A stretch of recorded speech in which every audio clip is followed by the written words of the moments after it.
Hello students, today we'll start our science chapter 4 heat.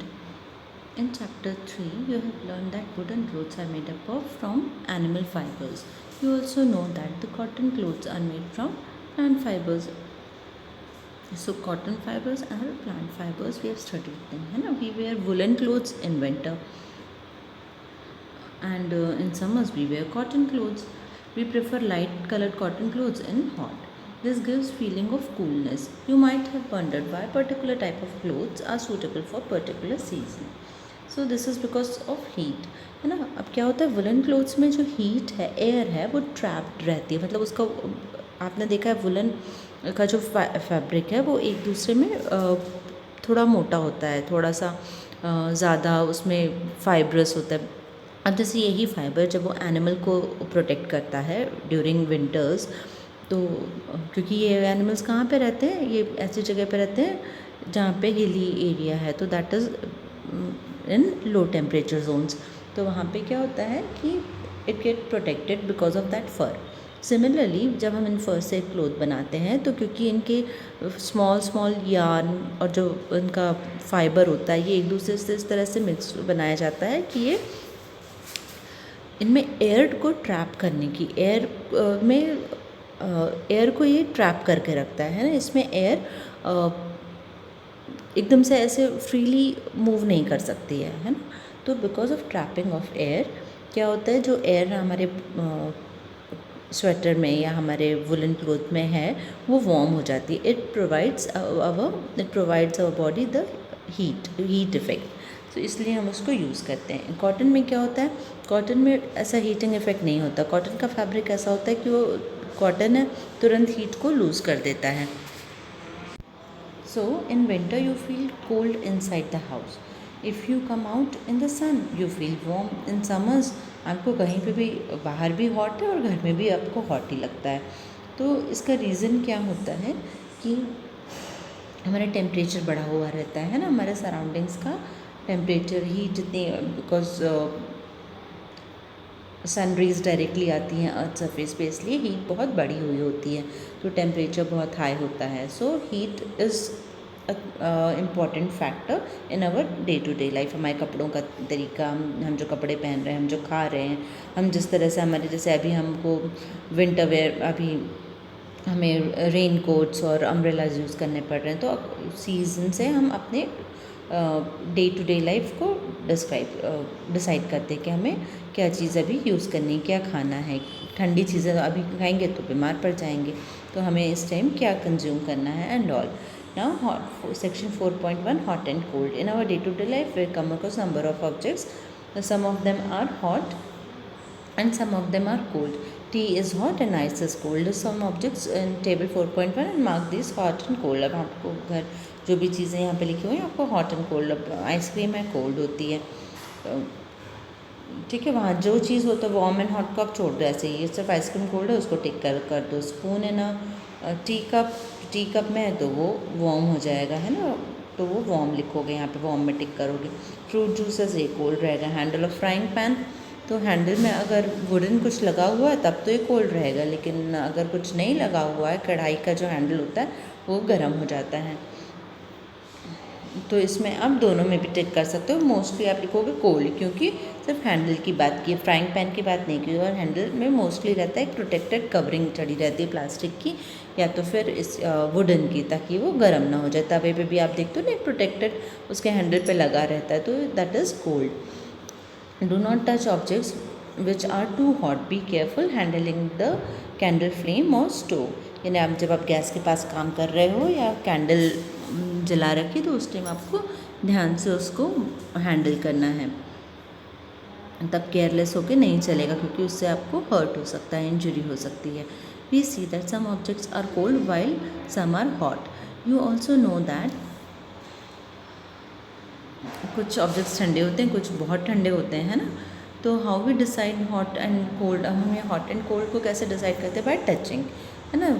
We use our senses. तो but these our senses are reliable. तो क्या हम हर बार इन senses को वो कर सकते हैं.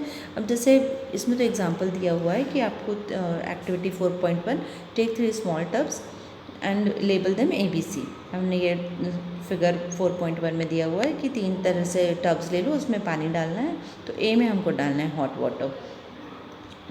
Now make sure that water is not so hot, इतना भी गर्म नहीं होना चाहिए कि आपका हाथ जल जाए। एंड नाउ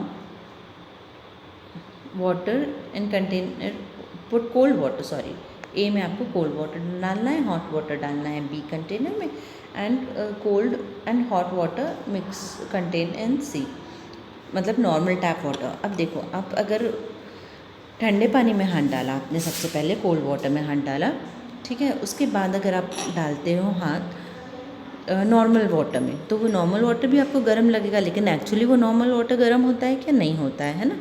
और इससे जब आप बहुत गर्म में डालोगे, जब गर्म है, तो उससे अगर आप नॉर्मल में डालोगे तो वो ठंडा लगेगा। तो ये चीज़ हम सिर्फ हमारे टचिंग सेंस से डिसाइड नहीं कर सकते हैं कि कोई ऑब्जेक्ट गर्म है या ठंडा है ना। ये डिपेंड करता है हमारा बॉडी टेम्परेचर क्या है। हम अगर बाहर से आ रहे हैं, ठंडी हवा में से आते हैं, कभी टू व्हीलर या साइकिल आप चला के आ रहे हो, तब आप देखोगे, आप किसी के साथ गए हो स्कूटर पे, तो आप देखना आपके हाथ बहुत ठंडे, अभी इस सीज़न में या ठंड में स्पेशली हाथ बहुत ठंडे हो जाते हैं ना।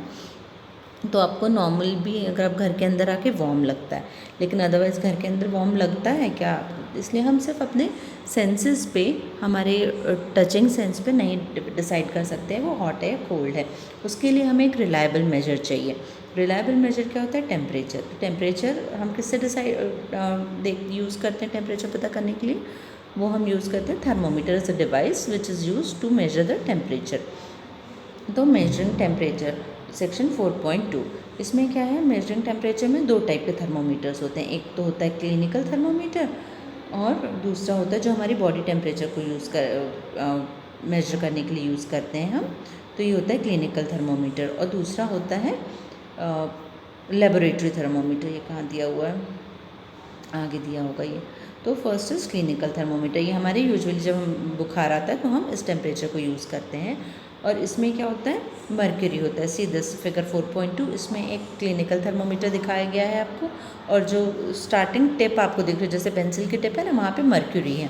तो जब आप उसको हीट करते हैं, जब हमारी बॉडी टेम्परेचर वार्म है और उसको हम वार्म कंडीशन में रखते हैं, तो ये मर्क्यूरी का लेवल बढ़ता जाता है, तो we can record the temperature. Now उसके बाद हमारा बॉडी टेम्परेचर हम इससे मेजर कर लेते हैं। अगर हमारा जो भी बॉडी टेम्परेचर है उसमें रिकॉर्ड आ जाता है, रिकॉर्ड कर सकते हैं इस तरह से। और हमारा बॉडी टेम्परेचर ये कहाँ से कहाँ तक रीड कर पाता है clinical thermometer? It reads from, इसकी लोएस्ट लिमिट होती है 35 degree centigrade to 42 degree centigrade. और ये इसमें अदर स्केल्स, अगर हम फ़ारेनहाइट स्केल से हम यूजुअली उसको रीड करते हैं, तो it ranges from 94 to 108। Now activity 4.2, reading a thermometer. Let us learn how to read a thermometer. Thermometer को कैसे रीड किया जाता है? तो इसमें तो देखो मार्किंग्स बनी होती है, उस तरह से हम थर्मोमीटर को यूज़ करते हैं। आजकल तो डिजिटल थर्मोमीटर भी आ गए। See in this picture you can see कि हम डिजिटल इसको थर्मोमीटर को कैसे रीड करते हैं। अब यहाँ पे दिया हुआ है 98 का मार्क या 37 का मार्क आपको दिख रहा है ना, लेकिन अब हम इसमें अगर ऐसे देखेंगे तो दिस इज़ द 98 का मार्क। अब 98 से थोड़ा सा ही ज़्यादा है, और जो मिडिल पॉइंट है, जो बीच का सेक्शन है, वो 99 पे आता है। So this is how we read. उसके बाद दिया रहता है 100, 98, 99 देन 100 दिया रहता है आगे, जो आपको सिर्फ यहाँ पे पिक्चर में 10 दिखाई दे रहा है, एक्चुअली इट इज़ 100। सो इस तरह से हम उसको रीड करते हैं। आजकल डिजिटल थर्मोमीटर्स आ गए हैं, इसलिए हम उसको डायरेक्टली हम वी गेट द नंबर की what is the temperature of your body. Activity 4.2 हो गया हमारा, रीडिंग द थर्मोमीटर। अच्छा, हम थर्मोमीटर को प्रिकॉशन क्लिनिकल थर्मोमीटर के साथ हमें ध्यान रखना होता है कि हाउ टू यूज़। जब भी पुराने टाइप के जो रहते थे कांच के thermometers, we have to be very careful. You should be the thermometer should be washed before and after use, preferably with an antiseptic solution. तो जैसे डिटॉल है, तो इससे हम उसको एक बार क्लीन कर लेना चाहिए, वॉश कर लेना चाहिए थर्मोमीटर को। Ensure that before use mercury level is below 35 degree centigrade. अब ये जो मर्क्यूरी लेवल आपको दिख रहा है, मर्क्यूरी लेवल कहाँ पे होना चाहिए? 35 से नीचे होना चाहिए। तो ये चीज़ हमें चेक करके फिर आगे उसको यूज़ करना चाहिए। ये उसके read the thermometer keeping the level of mercury along the line of sight। अब हमको कैसे रीड कैसे करना है, मतलब उसको देखना कैसे है, हमें आँखों के एकदम सामने रख के रीड कर देखना चाहिए और जो लेवल है उसका मर्क्यूरी का वो चेक करना चाहिए। Handle the thermometer with care, हमें थर्मोमीटर को बहुत केयरफुली हैंडल पकड़ना चाहिए। If it hits against some hard object it can break, है ना, अगर वो कहीं टकरा जाएगा तो टूट जाएगा। Don't hold the thermometer by the bulb while reading it, और हमें वो जो टिप है ना पेंसिल का टिप वाला जहाँ मर्क्यूरी था, तो वहाँ से उसको होल्ड नहीं करना है, क्योंकि वहाँ से होल्ड करोगे तो हमारे फिंगर्स का टेम्परेचर उसका मर्क्यूरी के लेवल को चेंज कर सकता है। इसलिए we should be, these are the precaution to be taken care. Now अच्छा, इसका डिवीजन क्या होता है, 1 small division is equals to 1/5, that is 0.2 degree centigrade. Wash the thermometer preferably with antiseptic solution, है ना। अब इसको अगर हमने एंटीसेप्टिक सोल्यूशन से धो दिया और अगर इसका 35 डिग्री से नीचे नहीं है तो हमें उसको जर्क्स देना है ना, थोड़ा झटक लेना है, तो उससे वो 35 के नीचे आ जाएगा। तो ये वही, और देखो आँखों के एकदम सामने रख के हमें उसे चेक करना है कि कितने लेवल पे मर्क्यूरी पहुंचा है।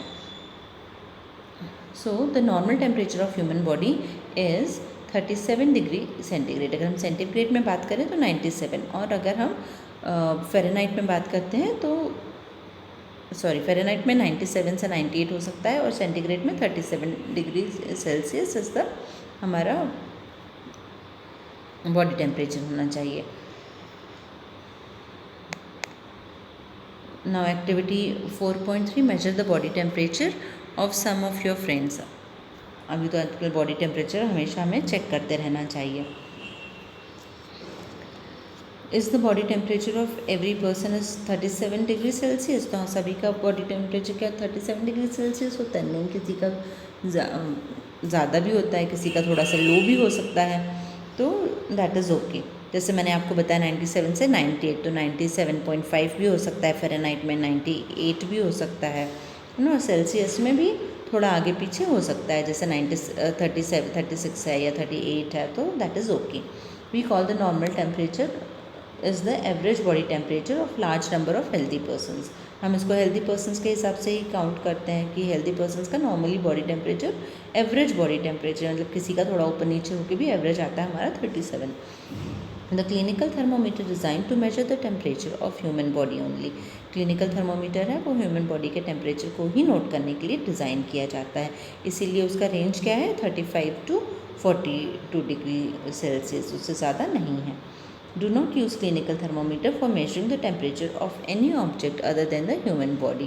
Also avoid keeping the thermometer in sun or near the flame. It may break. अभी क्योंकि कांच का बना हुआ होता है तो इसलिए हमें उसको केयरफुली हैंडल करना चाहिए। Second thing is laboratory thermometer. Laboratory thermometer ऐसे लंबा सा थर्मोमीटर होता है, ठीक है।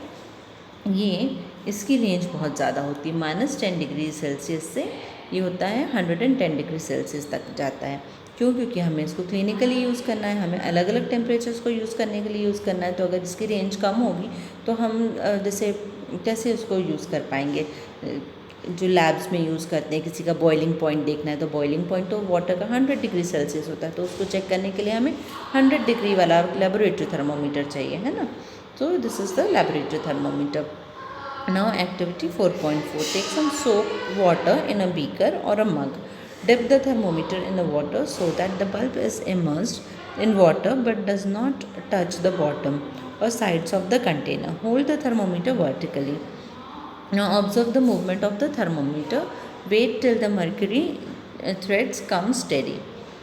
तो इसमें भी हमें जो मर्क्यूरी का थ्रेड यानी मर्क्यूरी का लेवल जाता है वो हमें केयरफुली रीड करना होता है। इसके भी ये प्रिकॉशंस हैं।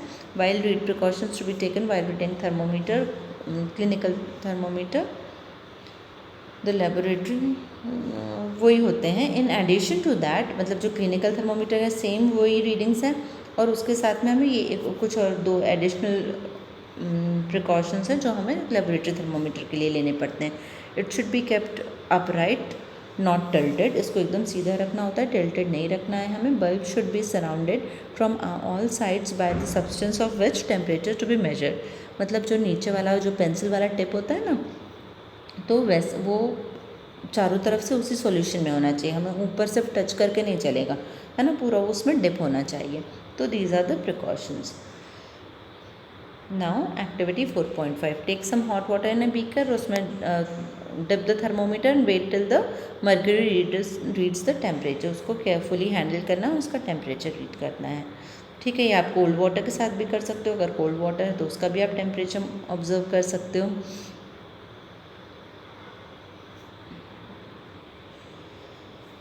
बॉडी टेम्परेचर के लिए हम लेबोरेटरी थर्मोमीटर नहीं यूज़ कर सकते हैं ना, क्योंकि बॉडी टेम्परेचर में क्या होता है कि इसमें क्या होता है, इतने फाइन मार्किंग्स नहीं होते। लेबोरेटरी थर्मोमीटर में क्या होता है, फाइन मार्किंग्स नहीं होते, बल्कि क्लिनिकल थर्मोमीटर में एक तो फाइन मार्किंग्स होते हैं, मतलब जैसे हमें पता है हमारा रेंज क्या है ना, तो हमारे रेंज के उसमें जैसे 9.8 का आपने मार्क देखा, फिर 98 का मार्क देखा, 99 का मार्क देखा, फिर 100 का मार्क देखा, उसमें भी हमें मिल जाते हैं कि 99 पॉइंट कितना है। लेकिन हमें क्लिनिकल थर्मोमीटर में इतने ज़्यादा पॉइंट या उस रेंज को इतना जूम इन नहीं किया जाता है। सो और एक और चीज़, इसमें एक किंक यूज़ होता है। किंक से क्या होता है, जब मर्क्यूरी का जो लेवल होता है, ये जब पूरा चला जाता है नीचे, तो ये किंक लेवल से नीचे जाना चाहिए। और जब हम बॉडी टेम्परेचर हम कैसे देखते हैं, हमारी बॉडी में से निकाल के देखते हैं ना, बॉडी में टच करके तो नहीं देखेंगे। लेबोरेटरी थर्मोमीटर में क्या होता है, उस लिक्विड में वो डिप रहना चाहिए, टिप है ना। इसमें हम बॉडी से हटा के हम देख सकते हैं। क्यों देख सकते हैं, क्योंकि इसमें किंक बना हुआ है। किंक क्या करता है, मर्क्यूरी लेवल को तुरंत ड्रॉप होने से रोकता है। So this is the use of that kink. अब देखो, ये this is the digital thermometer. Now it is this thing is used, क्योंकि इससे हमें प्रॉपर वैल्यू मिल जाती कि अगर 97.5 है, 97.8 है, या जो भी है 100 से अगर ऊपर जा रहा है, तो हमें एकदम पॉइंट वाइज एक्यूरेट रीडिंग देता है। इसलिए आजकल डिजिटल थर्मोमीटर यूज़ किया जाता है। नाउ ट्रांसफ़र ऑफ हीट, ये हो गया थर्मोमीटर के बारे में। Section 4.4 is transfer of heat. Transfer heat में हम क्या देखते हैं कि जो एक मेटल रॉड है, देखो इसमें एक्टिविटी 4.5 4.6 देखेंगे। एक मेटल रॉड ली है, फ्लैट स्ट्रिप ऑफ मेटल ली है, और उसमें कुछ फ्यू ड्रॉप्स ऑफ थोड़े थोड़े डिस्टेंस पे वैक्स लगा दिया, और उसको एक स्टैंड जैसे दो ईंट के बीच में उसको फंसा दिया है, और यहाँ एक साइड से उन्होंने हीट करना स्टार्ट किया है कैंडल से। तो जब वो हीट कर रहे हैं, तो हीट कैसे धीरे धीरे एक एंड से दूसरे एंड तक जा रही है ये हीट। इसीलिए जो वैक्स के ड्रॉप हमने बनाए हैं इसमें, ये एक एक करके पहला वाला ऊपर वाला गिरेगा, जो कि कैंडल के फ्लेम के पास है ना। तो पहले वहाँ का पार्ट हीट हो रहा है, फिर जब आगे का पार्ट हीट होगा तो सेकेंड वाला ड्रॉप नीचे गिरेगा मेल्ट होके, फिर थर्ड ड्रॉप आएगा, फिर फोर्थ ड्रॉप आएगा, फिर फिफ्थ, फिर इस तरह से। मतलब जब लास्ट ड्रॉप आ जाता है, मतलब उस एंड तक हमारा जो रॉड है, मेटल रॉड है, वो हीट हो चुका है। So this is the process by which heat is transferred from hotter end to the colder end of the object is known as conduction. इस process को कहते हैं conduction. In solids generally the conduction of heat is transferred by the process of conduction. तो किस में होता है ये? In solid generally the heat is transferred by the process of conduction. यानी इसमें तो होता है ये चीज़, मेटल्स में तो होता है और सॉलिड में होता है। तो अगर हम लिक्विड में रखेंगे ये, और conduction of heat by different material, ये हॉट वाटर है। अब इसमें हम कंडक्शन अगर देखेंगे, कंडक्शन ऑफ हीट, तो वुडन और प्लास्टिक मटेरियल हीट को कंडक्ट नहीं करेगा, लेकिन जो मेटल से बना हुआ है जैसे स्पून, तो ये हॉट हो जाएगा, ये वार्म। आपको आप टच करोगे तो you can see that the spoon will become warm, है ना। तो does the other end of, yes, है ना। ये देखो यहाँ पे टेबल 4.3 में लिखा हुआ है कि स्टील स्पून वार्म हो जाएगा, लेकिन बाकी की चीज़ें नहीं होंगी, because they are not good conductor of heat. तो कंडक्टर ऑफ हीट क्या होता है? जो हीट को ट्रांसफ़र करता है एक पॉइंट से दूसरे पॉइंट तक। Usually metals are good conductors, while plastic, wood, these are the poor conductors और insulators. Insulators, plastic and wood are the insulators. ये क्योंकि हीट को कंडक्ट नहीं करते हैं, हीट को ट्रांसफ़र नहीं करते हैं, इसीलिए आपने देखा होगा कि आपके किचन यूटेंसिल्स जैसे तवा है, पैन है, तो उसके हैंडल्स पे प्लास्टिक या वुड का एक कोटिंग या एक प्रोटेक्टिव वो लेयर रहता है, ताकि आप उसको होल्ड कर सको। Now activity 4.8, take a round bottom flask. If it is not available, take a beaker, fill it a 2/3 with water and place it on a tripod and make some arrangement to place the flask in such a way that you can heat it by placing the candle below it. Wait till the water in the flask is still. अब water को अगर water move हो रहा है तो उसको एक जगह मतलब स्टिल हो जाने दो, फिर उसको हीट करना है. Place a crystal of potassium परमैग्नेट at the bottom of the flask and gently using a straw note that heat the water by placing the candle just below the crystal. When water is heated, the water near the flame gets hot. Hot water rises up and cold water from the sides. अच्छा, इसमें आपको क्या करना है, पहले एक potassium परमैग्नेट होता है, ये पिंक कलर के ऐसे क्रिस्टल्स होते हैं. इनको जब हम इसमें डालेंगे बॉटम में और वाटर लिया हुआ है उसको नीचे से हीट कर रहे हैं, तो आप मूवमेंट ऑफ वाटर मॉलिक्यूल्स देखोगे. यानी जहाँ पे फ्लेम लग रही है, फ्लेम डायरेक्ट जिसके कांटेक्ट में आ रही है, तो वहाँ पे ये तो मूव होके ऊपर जा रहा है. नीचे का जो वाटर है ये मूव होके ऊपर जा रहा है, साइड्स में जा रहा है, और ऊपर का वाटर अभी भी ठंडा है. तो this is the movement of water. The water from the sides move down. This process continues till the whole water get heated. So the mode of heat transfer is known as convection. So this is convection. पहले हमने पढ़ा था conduction and now this is convection.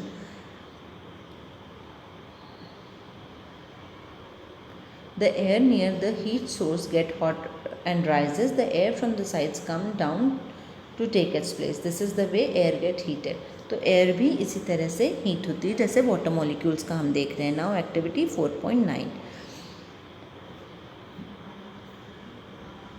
इस air के movement को देखने के लिए हम ये एक्टिविटी 4.9 कर रहे हैं, transfer of heat bye convection in the air. तो जब आप हाथ इसके जस्ट ऊपर रखोगे तो आप देखोगे साइड में तो इतना गर्म नहीं होगा, लेकिन ऊपर सबसे पहले गर्म होगा. तो पहले ऊपर का गर्म होता है, फिर साइड का धीरे धीरे गर्म होने लगता है.